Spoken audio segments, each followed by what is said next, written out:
Assalamualaikum warahmatullahi wabarakatuh. Selamat pagi, siang, sore, dan malam. Kami mahasiswa Universitas Sumatera Utara, Prodi Teknik Elektro, akan menjelaskan mengenai sentral telepon.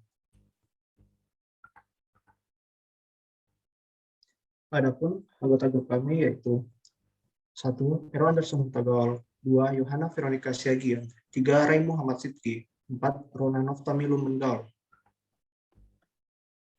Adapun topik yang akan kami bawakan pada kesempatan kali ini yaitu blok diagram, bagian-bagian sentral, prinsip kerja, dan signaling. Blok diagram.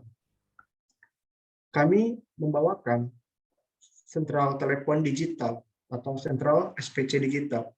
Pada gambar sebelah kiri terlihat bahwa itu adalah arsitektur dasar sentral digital, di mana dari subscriber akan melewati subscriber lens menuju subscriber lens circuit.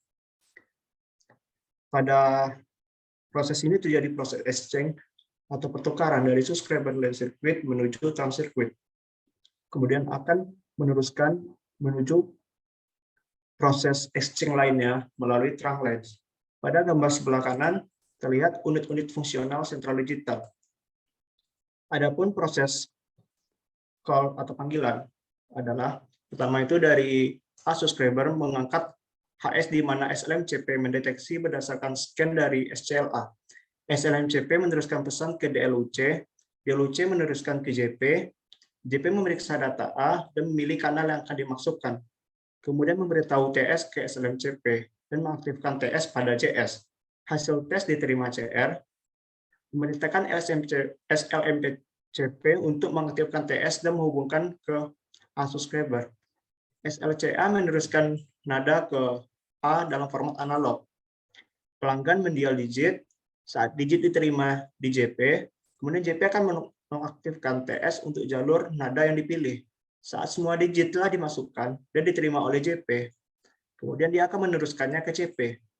Di sini akan diperiksa database berupa COS, SCOS, lokasi hardware, dan status. Kemudian CP menghubungkan jalur LTJA dengan LTJB. JP memerintahkan LIU untuk COC. JPA akan memberitahu JP LTJB hubungan yang terbentuk. CPB menandai TS untuk speed. SLMCB mengaktifkan TS pada SLCAB. JPB mengaktifkan hubungan tersebut, kemudian memerintahkan untuk mencek jalur tersebut. CPB akan memerintahkan DLUC untuk mengirim ringing current ke B dan TOG kirim ringing tone ke A. Jika B menjawab, maka SLMCP B melaporkan ke DLUC B. DLUC B akan menghentikan ringing current dan akan menghentikan ringing tone, kemudian akan mengirimkan pesan ke JPA. Saat pembicaraan kedua JP memonitorkan kedua pelanggan, saat selesai telepon data, surging atau transfer akan bubar dari JPA ke CP. Berikutnya bagian-bagian sentral akan dibawakan oleh Yohana. Pada Yohana silakan. Baiklah, selanjutnya akan saya jelaskan tentang bagian-bagian sentral. Sentral telepon merupakan pusat pengaturan hubungan antara pelanggan telepon. Sentral telepon dibedakan atas berbagai jenis, yaitu dari cara penyambungannya sentral terbagi dua, yaitu sentral telepon manual dan sentral telepon otomatis.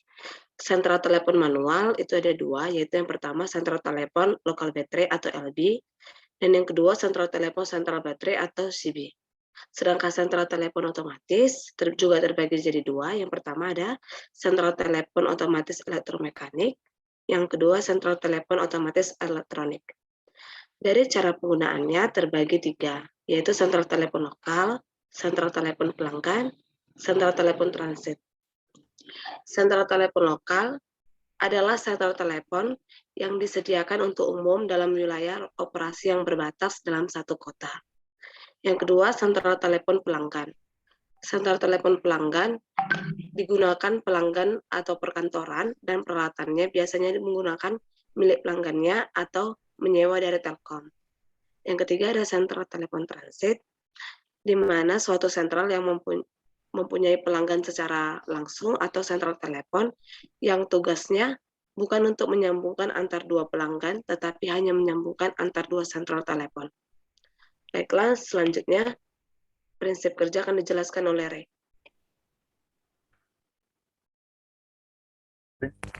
Prinsip kerja.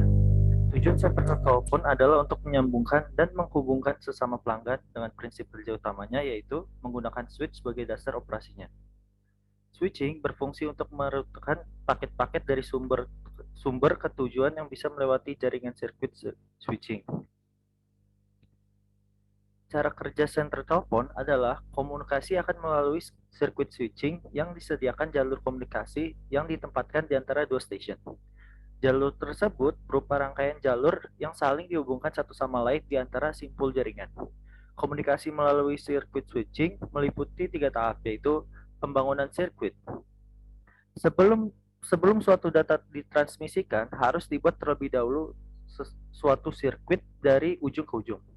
Kedua, transfer data. Data yang ditransfer dapat berupa analog maupun digital, tergantung pada sifat jaringan. 3. Disconnect circuit. Setelah beberapa periode transfer data, koneksi dihentikan, yang biasanya dilakukan oleh salah satu stasiun atau dimatikan. Jadi seperti kayak mematikan telepon. Pada sentral telepon dahulu,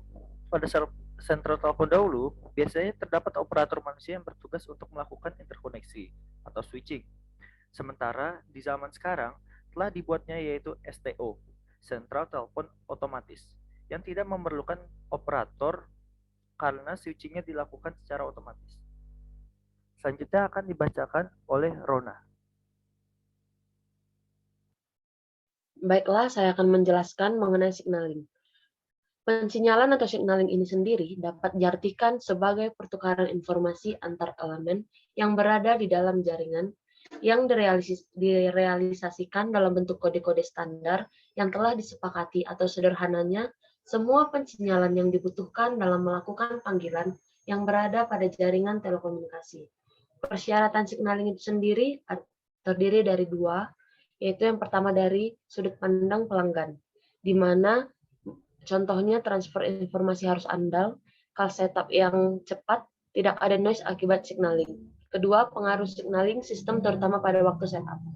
Waktu tunggu mendapat delton setelah off-hook, waktu mendial, waktu untuk mentransfer informasi digit antara sentral dan pembentukan koneksi. Selanjutnya. Next.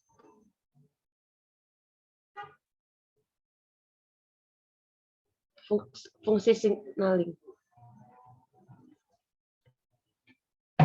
Fungsi signaling yang pertama memberikan delton atau nada panggil, ringing atau panggilan, nada sibuk, dan lain-lain. Mengirim nomor yang dipanggil ke sentral, pengiriman informasi antar sentral yang menyatakan panggilan tidak dapat dilakukan, atau percakapan sudah selesai, atau yang disebut dengan hubungannya sudah bisa diputuskan. Sistem pensinyalan dapat diklasifikasikan berdasarkan beberapa karakteristik utama. Yang pertama, line signaling dan register signaling.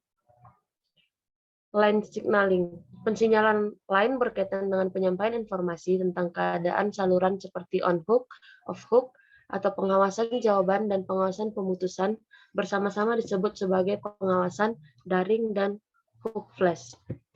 Pensinyalan register berkaitan dengan menyampaikan informasi pengalamatan seperti panggilan atau nomor telepon yang disebut nomor telepon. Pada hari-hari awal telepon, dengan operator menangani panggilan, formasi pengalamatan adalah dengan suara sebagai operator.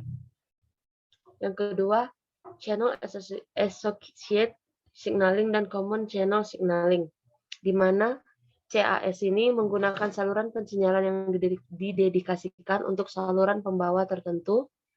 CCS menggunakan saluran pensinyalan yang menyampaikan informasi pensinyalan yang berkaitan dengan beberapa saluran pembawa.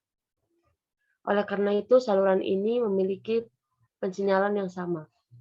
Yang ketiga ada subscriber signaling dan register signaling, di mana subscriber signaling ini merupakan pensinyalan yang tempatnya terdapat di antara pelanggan dengan central switching-nya. interswitch signaling, yaitu pensinyalan yang tempat terdapat di antara sentral dengan sentral lainnya. Demikianlah presentasi dari kelompok 5. Apabila terjadi salah kata atau salah informasi mohon dimaafkan. Sekian dan terima kasih.